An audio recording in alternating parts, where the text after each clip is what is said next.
bavandimwe,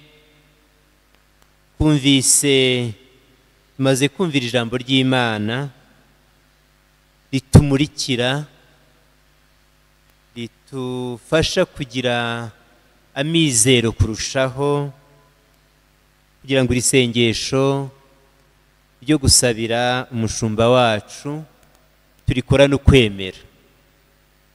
Kwemera ni ukwizera kuzuye. Kumvise ko abari bateze amatwi muri kiriya gitabo cy'ibyakozwe n'intumwa, abari bateze amatwi ubuhamya bw'intumwa Petero na bagenzi be, bumvise zivuga iyobera ry'ububabare n'izuka rya Kristo, bibakora ku mutima. Barabaza bati, none se dukora iki?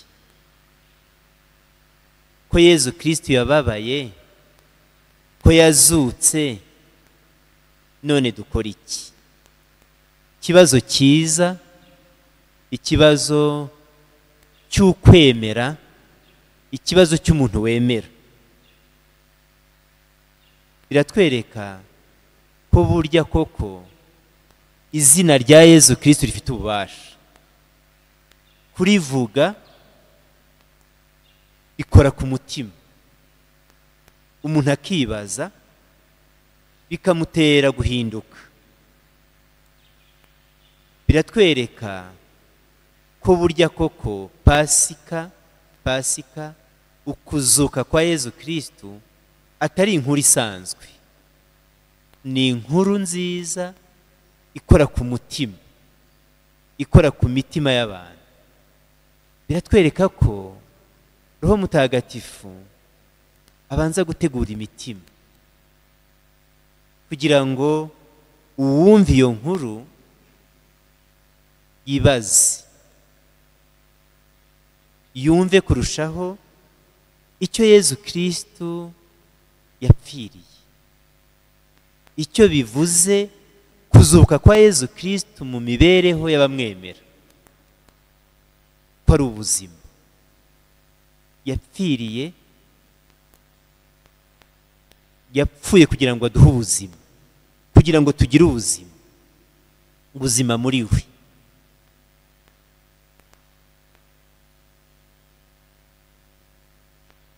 Pasika iyobera rihindura ubuzima. Nicyo Petero n'izindi ntumwa zatanze nk'igisubizo cy'ikibazo bari babajijwe, ngo dukore iki? Ngo nimwisubireho kugira ngo mugire ubuzima. Si ubuzima birumvikana bwo kuri iyi si, tuzi ko bugenda, bushira, buhita, byose birahita. Ubuzima bashishikarizwaga n'intumwa ni ubuzima buhoraho, ni ukugira Kristo, ni ukubana nawe. Turibuka ijambo rikomeye dukunda kurizirikana cyane cyane mu bihe nk'ibi, ibihe byo gusabira umwe muri twe watabarutse. Tubivuge no mu mvugo y'abemera, umwe muri twe wabaye intore, watorewe ijuru. Ayo ni uko niko kwemera kwacu, niyo mizero yacu. Mu Kinyarwanda tubivuga neza, kandi n'imvugo yambaye ivanjiri, ngo Imana yitabye karame. Yitabye Imana. Nyagasani iyo yahamagaye umwe muri twe akamwitaba, tumutura Imana, tumuherekeza muri uko kwemera. Bugingo bw'iteka kubaho kw'iteka niko kugize ukwemera kwacu, niko kugize amizero yacu, niho twese duhanze amaso, niho twese nicyo byose byose byose ibyerekeranye n'iyobokamana naho bigana. Niyo mpamvu duhuza umutima twese kugira ngo dusabire uyu mushumba wacu Papa Francisco. Kumvise iyi vanjiri itubwira Nyagasani yayifashishije, arayifashisha kugira ngo atwereke ikiri mu mutima wa muntu gikomeye. Turabona Mariya Madalena afite inyota yo kubona Yezu, yo guhura na Yezu. Arunama mumva, arareba ngo Imana yamweretse abamarayika bayo. Muri Bibiliya ntagatifu, mu byanditswe bitagatifu, iyo tubonye abamarayika babonekera umuntu, buriya ni uburyo bugaragaza ko ari Imana imwiyeretse.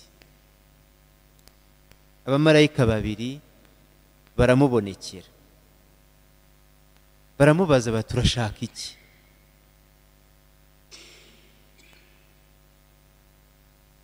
Na Yezu aramubonekera we ubwe, amubaza cya kibazo. Abanza kwikanga ko ari umuntu uri aho w'umunyabusitani. Yezu aramubwira ati Mariya, amuhamagara mu izina rye. Yari yaramumenye, bari baziranye cyane cyane mu mutima. Umutima wa Mariya muri ako ka mwanya uzamo urumuri. Aramumenya ati mwigisha. Bavandimwe, iyo tuzirikana iyi vanjiri tukayihuza n'uru rugendo Papa Francisco yakoze, kumva twashimira Imana. Muri iyi minsi ishize twaramuherekeje, Kiliziya yose yaramuherekeje, isi yose yaramuherekeje. Mu bitaro bya Jemeri twese twaramubonye, twabonye uburwayi bwe. Hari aho byageze abaganga bamwitagaho bakerekana ko ubuzima bwe bugenda bugerwa ku mashyi, ndetse tukikanga twese ko atasohoka ibitaro. Twagiye tubona arazanzamutse. Nabyo byatubereye igitangaza, byaradukomeje. Arazanzamutse uko bisanzwe, yiyereka. Nicyo gikorwa cya mbere yakoze, yiyereka abakristo. Kubera iki? Kugira ngo n'igihe adashobora kuvuga, n'igihe adashobora kwigisha, adukomeze mu kwemera. Ababonye amashusho ye mwabonaga ko abigenza. Yazamuraga akaboko aho ashobora kugeza, ntiyarashoboraga kuzamura cyane ko bisanzwe, akamwenyura, akadusekera, akagira gutya kugira ngo adukomeze. Ni nkaho yavuze ati nimukomere, ndi mu rugendo. Imana ishimwe, Imana isingizwe, yamutweretse nk'ikimenyetso cya Yezu Kristu. Papa ni ikimenyetso cya Yezu Kristu ku isi, ukomeza abavandimwe be mu kwemera.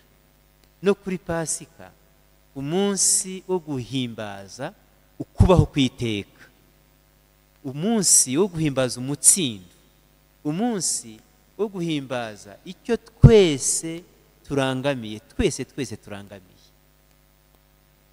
Aratwiyereka, aho umugisha isi yose, aho umugisha abaragijwe, aho umugisha abashinzwe gukomeza mu kwemera, umugisha udasanzwe wa Pasika, umugisha wanyu. Nyagasani atuma uwo mugisha twese utugera ku mutima, twese udukomeza mu kwemera. Papa Francisco twese turabizi, yarabitweretse, twasangiye ukwemera kwe, yatweretse umutima we mu kwemera no mu kwizera. Papa Francisco wahoraga avuga ati bose bamenye Imana, bose. Umupapa uharaniye gukuraho ibintu byose bitanya abantu, umupapa ufite umutima nk'uw'Imana. Nyagasani turamusingiza ko yamuduhaye, turamusingiza ko muri we twabonye byinshi, turamusingiza ko mu mutima wacu hasigaye ibyiza byinshi, ibimenyetso byinshi bitwereka icy'ingenzi mu buzima bwacu, ko ari ukubana n'Imana. Agiye afite inyota y'Imana, ni nka Mariya Madalena, nawe iriya minsi ya nyuma irashushanya, iyi minsi ya nyuma irashushanywa nuko Madalena yashakaga kubona Yesu, na Papa Francisco yashakaga kubona Yesu. None Nyagasani yamutoye ngo amwiyereke iteka. Bavandimwe, dukomeze isengesho, igitambo cya misa tumuturiye ku buryo bw'umwihariko, ariko no mu buzima bwacu no mu mutima wacu dukomeze tumusabire, dusabire kiliziya yose, twese turi mu cyunamo, ariko kibe n'icyunamo kirimo kimurikiwe n'ibishashi bya mizero yo kubaho iteka. Nyagasani Yezu nabane namwe.